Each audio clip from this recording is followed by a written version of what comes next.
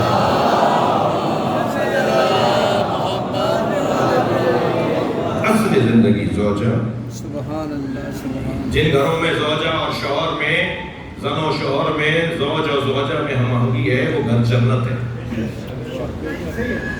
جی، اللہ سے یہ دعا کریں کہ اللہ اصل زندگی جو آپ کو عطا کرے، جب خاتون اصل زندگی میں ڈھلے تو وہ کسی آدمی کی بچی ہو،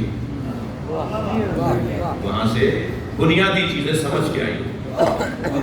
البتہ یہ توقع رکھنا بہت اچھا نہیں ہے کہ وہ 80 سالہ عورت کی طرح تجربے کار ہوگی۔